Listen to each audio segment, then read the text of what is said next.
Hello friends, welcome to your YouTube channel shooter बनासा। मैं आपका होस्ट राजन सिंह चौहान और आज हम बात करेंगे ट्रिगर हैंड और ग्रिपिंग के बारे में। राइफ़ल शूटिंग में या किसी भी तरह की शूटिंग में, चाहे आप पिस्टल शूटर हों चाहे राइफ़ल शूटर हों, ग्रिपिंग और आपका ट्रिगर हैंड, आपका जो राइट हैंड, अगर राइट हैंडेड शूटर है अगर आप, तो आपका राइट हैंड, और अगर आप लेफ़्ट हैंडेड शूटर हैं तो आपका लेफ़्ट हैंड, इसके फंक्शन के ऊपर आपको बहुत ही अच्छे से अटेंशन देना बहुत ज़्यादा ज़रूरी है।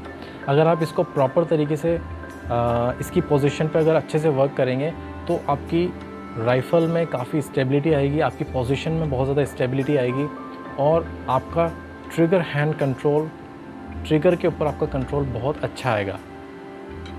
आपके हाथ, रिस्ट और फोरआर्म, इन तीनों के परफेक्ट ऑर्गेनाइजेशन से आपकी पोजीशन में स्टेबिलिटी आती है। आप किस तरीके से ग्रिप करते हैं, इससे आपकी पोजीशन में स्टेबिलिटी आती है। आप ग्रिपिंग करने से हमारी राइफ़ल पोजीशन में स्टेबल हो जाती है और अगर हमारी बोन्स परफेक्टली अलाइंड है, तो काफ़ी सारा जो रिकॉइल होता है उसको भी ये एब्जॉर्ब कर लेते हैं। अब किस तरीके से हमारी राइट हैंड की पोजीशन कैसी होनी चाहिए, इसके लिए जो हमारा फोर आर्म और हमारी कलाई, रिस्ट और फोर आर्म, ये दोनों एक स्ट्रेट लाइन में होना चाहिए। ना तो ये इस तरीके से टिल्ट होना चाहिए, ना ही ये इस तरीके से, ना ही ऊपर ना ही नीचे, क्योंकि ऐसा करने से क्या होता है, हमारे जो मसल्स होते हैं वो एक्यूरेटली और क्विकली फंक्शन नहीं कर पाते हैं और उसमें क्रैम्प भी आने के चांसेस रहते हैं। तो आपको क्या करना है कि आपको अपने फोर आर्म और रिस्ट को स्ट्रेट पोजीशन में रखना है, स्ट्रेट ग्रिप करना है और फर्मली आपकी जो फिंगर से उसको ग्रिप करना है। और जो आपका ट्रिगर फिंगर होगा वो आपका ट्रिगर गार्ड पे बाहर रहेगा। जब तक कि आप शूट के लिए तैयार नहीं हो जाते तब तक आप अपनी ट्रिगर फिंगर को ट्रिगर पे नहीं लेके आएंगे।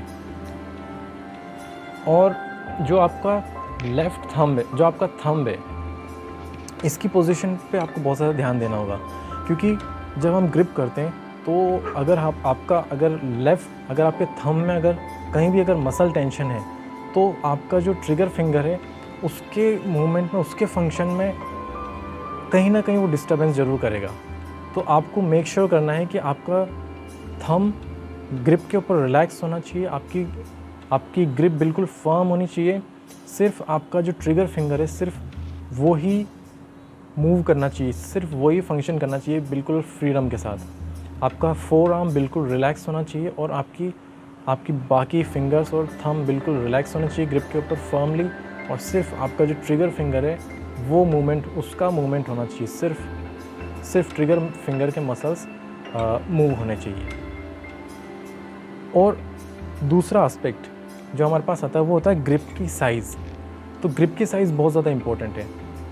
ऐसा क्यों? क्योंकि अगर आपकी ग्रिप की साइज़ परफेक्ट है तो जब हम ग्रिप करते हैं तो जो फोर्सेस है वो एक सेंटर पॉइंट की तरफ जाते हैं और जो हमारी परफेक्ट ग्रिपिंग होने के कारण ट्रिगर शू बिल्कुल स्ट्रेट रेयर की तरफ आता है, स्ट्रेट रेयर की तरफ पुश होता है, जिससे कि परफेक्ट हमारी जो शॉट प्रोसेस है वो पूरी होती है।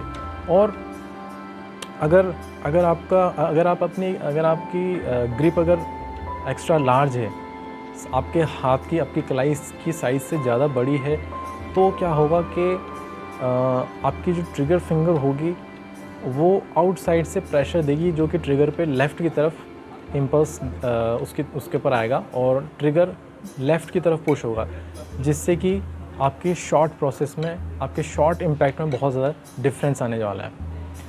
और इसी तरीके से अगर आप छोटी साइज़ की अगर आपके हाथ से छोटी साइज़ की अगर ग्रिप को यूज़ कर रहे हैं तो क्या होगा कि आपकी ट्रिगर फिंगर इनसाइड अंदर की तरफ पुश करेगी ट्रिगर को, जिससे भी शॉट इम्पैक्ट में बहुत ज़्यादा डिफरेंस आएगा और ये आपकी शूटिंग को इफ़ेक्ट करेगा। इसलिए मेक श्योर कीजिए कि आप अपनी हाथ की कलाई की परफेक्ट साइज़ के हिसाब से ग्रिप का चूज़ करें, जिससे कि आपके जो फोर्सेस बिल्कुल एक सेंटर में आए और आपके जो ट्रिगर फिंगर हैं बिल्कुल स्ट्रेट ट्रिगर शू पे प्लेस हो और ट्रिगर बिल्कुल स्ट्रेट रियर की तरफ स्ट्रेट बैक आना चाहिए। तो ये आज मैंने आपको ग्रिपिंग के बारे में बताया। आई होप आपको इस वीडियो से कुछ सीखने को मिला होगा ग्रिपिंग के बारे में, और किस तरीके से आपका जो राइट हैंड है और आपकी रिस्ट है, ये किस तरीके से आपकी पोजीशन को स्टेबल करने में, आपकी राइफ़ल की स्टेबिलिटी करने में एक बहुत इंपॉर्टेंट फैक्टर का रोल निभाती है। तो that's all for today's video. Thank you very much and we will meet in the next video. Bye.